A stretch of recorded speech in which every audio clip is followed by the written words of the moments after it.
हम खबर शामिल करेंगे कि पी हुकूमत का नौमाही वाक़यात और दीगर पर जुडिशल कमीशन बनाने का फैसला। आज काबीना इजलास में समरी पेश और मंजूर कराई जाएगी। अपडेट कर रहे हैं आपको इस हवाले से। जुडिशल कमीशन नौमाही वाक़यात से रजीम तब्दीली तक की समरी तैयार कर ली गई है। पेशावर हाई कोर्ट से कमीशन की दरख्वास्त की जाएगी। सूबाई हुकूमत PTI कारकुनों की गिरफ्तारी और हिरासत करने का मामला भी शामिल है। निगरां हुकूमत का 90 दिन से जायद कायम रहना, बल्ले का निशान छीनने पर भी शामिल फॉर्म 42 और 47 का इशू भी समरी में शामिल किया गया है। अपडेट करें कि KP हुकूमत का नौमाही वाक़यात और दीगर पर जुडिशल कमीशन बनाने का फैसला। आज काबीना इजलास में समरी पेश और मंजूर कराई जाएगी। जुडिशल कमीशन नौमाही वाक़यात से रजीम तब्दीली तक की समरी तैयार कर ली गई है। पेशावर हाई कोर्ट से कमीशन की दरख्वास्त की जाएगी। PTI कारकुनों की गिरफ्तारी, हिरासत करने का मामला भी इसमें शामिल है। निगरां हुकूमत का 90 दिन से जायद कायम रहना, बल्ले का निशान छीनने पर भी ये दरख्वास्त को शामिल किया गया है। फॉर्म 45 और 47 का इशू भी समरी में शामिल किया गया है। अपडेट करें कि KP हुकूमत का नौमाही वाक़यात और दीगर पर जुडिशल कमीशन बनाने का फैसला। आज काबीना इजलास में समरी पेश और मंजूर कराई जाएगी।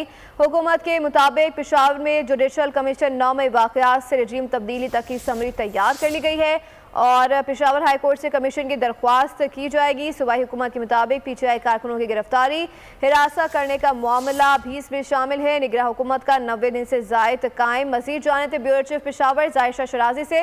जी जायशा शराजी, आगाह कीजिएगा। जी बिल्कुल, ये जो खैबर पख्तूनख्वा हुकूमत ने ये फैसला किया है कि 9 मई के वाक़यात और दीगर जो दूसरे मामला हैं उनके हवाले से जुडिशल कमीशन बनाया जाए और आज काबीना के इजलास में एक समरी पेश की जाएगी और उसकी मंजूरी भी की जाएगी। इस हवाले से एक खत भी लिखा जा चुका है।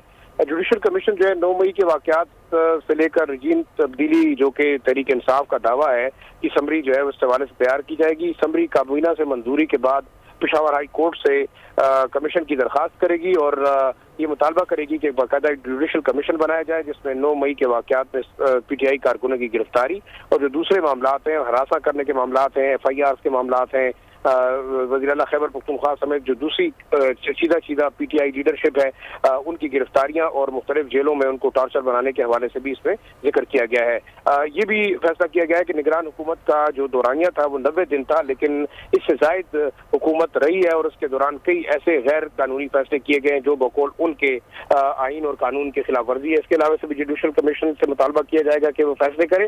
साथ साथ जो फॉर्म 45 और 47 का जो इशू है जो कि सुन्नी इत्तेहाद कौंसिल और तहरीक इंसाफ के जो डिफंक्ट तहरीक इंसाफ की लीडरशिप में उठाया हुआ है उसके हवाले से भी इसमें जो है वो शिकें शामिल की गई हैं और ये मुतालबा किया जाएगा कि जुडिशल कमीशन, क्योंकि जो इलेक्शन ट्रिब्यूनल है और इलेक्शन कमीशन फॉर्म 45 और 47 के हवाले से फैसले नहीं कर रही, लिहाजा जुडिशल कमीशन इंक्वायरी करके जो मामला जो है आइन और कानून के मुताबिक होंगे उस हवाले से फैसले करे और जो इस वक्त मेंबर्स के खिलाफ रिट दायर की गई हैं उसके हवाले से भी जो है वो जुडिशल कमीशन अपने फैसले जो है वो कानून और आइन के मुताबिक करने का मुतालबा उनसे किया जाएगा। ब्यूरो चीफ पेशावर जायशा शराजी अपडेट करे थे, आपका शुक्रिया।